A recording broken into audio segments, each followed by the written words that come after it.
Welcome to Hangar18b and welcome to our night watch from December 2014. This time we can say we have a little sensation, at least in our view. It was the 23rd of December 2014 and we were again on the road for a night watch at a very nice location with great wide view. It was a beautiful winter day with clear view and absolutely clear sky until the next morning.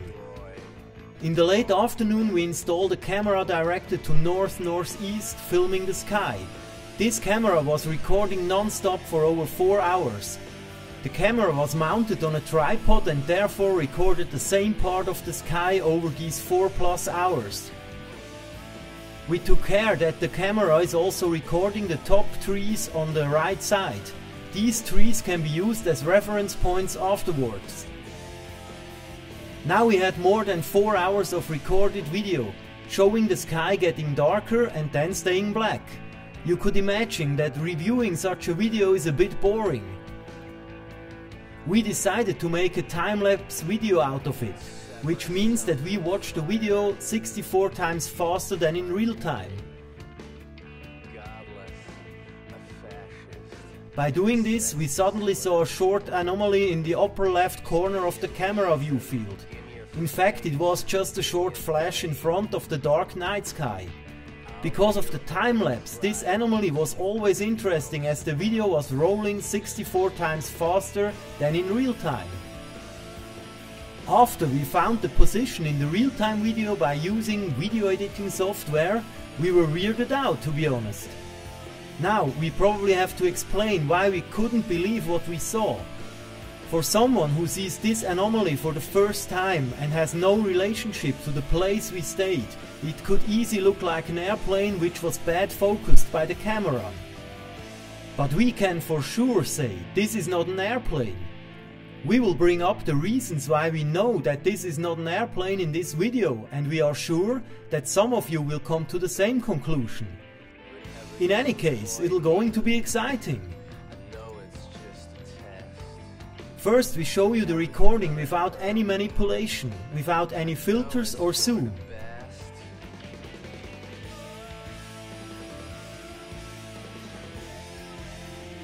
You see the object appearing in the upper left corner and leaving the camera view field.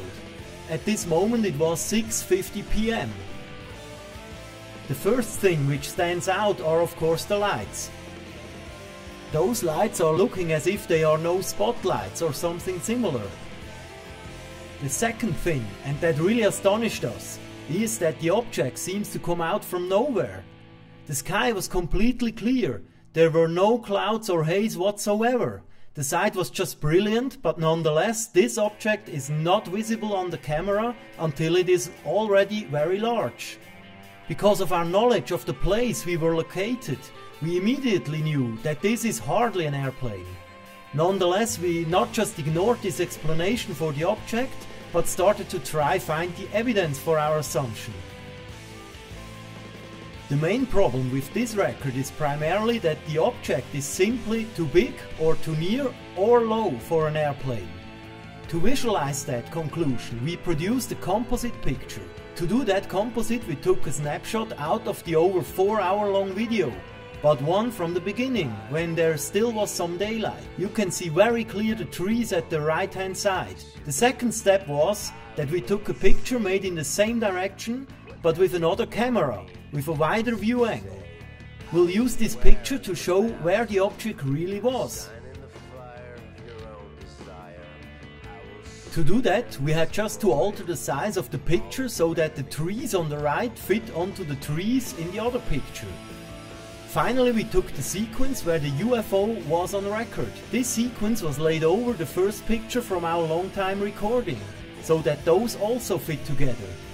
Here you see the outcome, a short sequence in which the UFO is exactly at the right spot in space.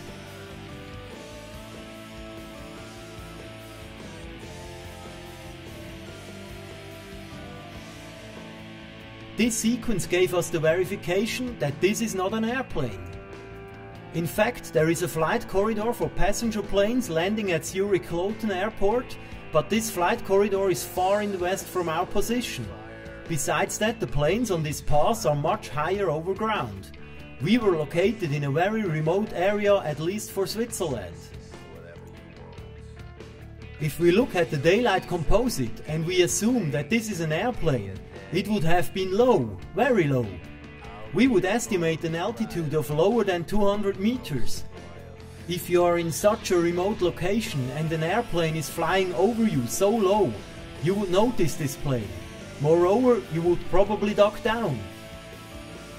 Also, you would likely notice the plane from far away. Nothing like that was the case in this night. Our next thought was, if this was a low-flying airplane, one must hear the sound from its engine on the camera recording, even more after the alleged plane flew over our heads. We watched and listened to the recording over and over again, but besides noise from wind, our steps and our voices, there was absolutely no engine sound whatsoever. This fact is more than enough to completely rule out an airplane. But before we end the airplane issue, something more. There are a few planes on our long-time recording. In any case, those planes are completely different to the UFO. First, those planes are always seen as a small light point, which is absolutely normal. Even airplanes who are on the previously mentioned flight path for landing at Zurich-Kloten are just small dots until they leave the camera view field. Second, those planes are blinking, also on the recordings. And third, all those planes we recorded are flying much slower, respectively are far away from us.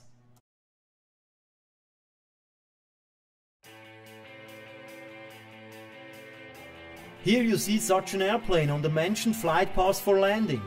This plane was also on our long-time recording.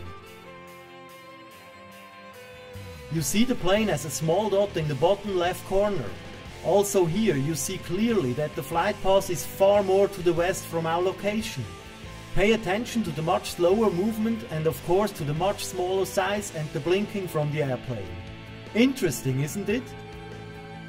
For a better and direct comparison, we cutted the plane together with the UFO in one sequence. With this cut you can see the difference in the speed and the size clearly. Both objects are fitted exactly together in terms of dimension and location in space. Of course, we tried to get more out of the UFO itself. Because this was recorded by night, the camera was recording a lot of image noise, which makes manipulations with filters, for example brightness and contrast, etc., much more difficult. But first, here again the original recording. But this time we zoom in and let the sequence roll in a loop. After we watched this sequence over and over again, we think that one can see a structure. The best point to see this structure is between the two lights. Because of this structure, we also rule out the meteor. Apart from that, we think that we would have noticed such an event. This would then have been something much bigger than a normal shooting star.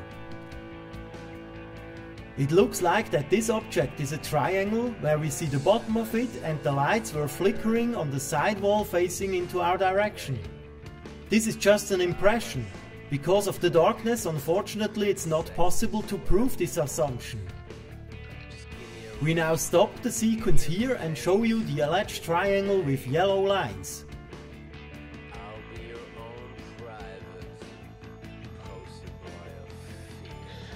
We tried several effects and filters on this clip to get out more of the structure of this object. Here you see a loop with color changes, contrast and zoom. With these filters one can see the alleged triangle form mainly at the end of the sequence when the UFO leaves the camera view field.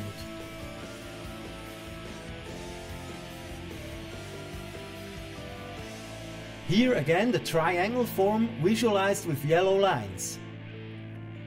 Now to sum this up, we have here an object that is for sure no airplane. Our closing subjective guess is that this object was between 10 to 50 meters in length and it flew in an altitude of about 20 to 100 meters. This is one of the most interesting recordings we've ever seen. Because of our knowledge of the place we were located, and because we were there in this night and we filmed this UFO, we know for sure that this video is absolutely genuine.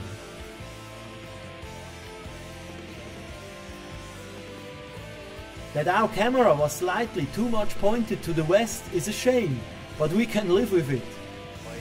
We are more than happy with this catch and we are looking forward to the next night watch. So dear Hangar 18b friends, we hope you enjoyed it, keep your eyes open and to the sky. We hope you are coming back to us in the near future. Bye, your Hangar 18b team.